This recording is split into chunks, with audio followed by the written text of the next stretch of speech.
õpetaja on kui kiviraidur, kes taab ja tahub iga päev lakkamatult kive,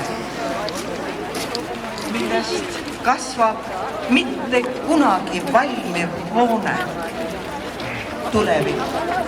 Aga need kivid, mis on õpetaja käes, need on kalliskivid. Meie lapsed, noorsud.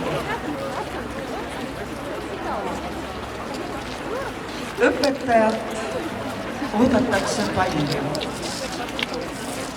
ja õigusega, aga õpetajasse tuleb ka panustada.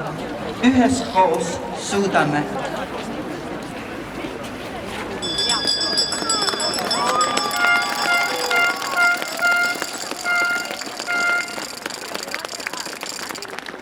Meie tänane tund siin Vabaduse väljakul on lõppenud.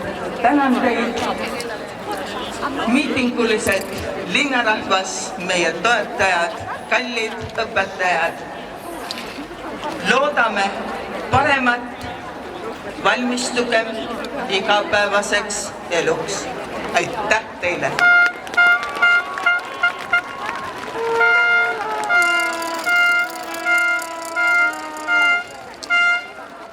Meie miiting on lõppenud.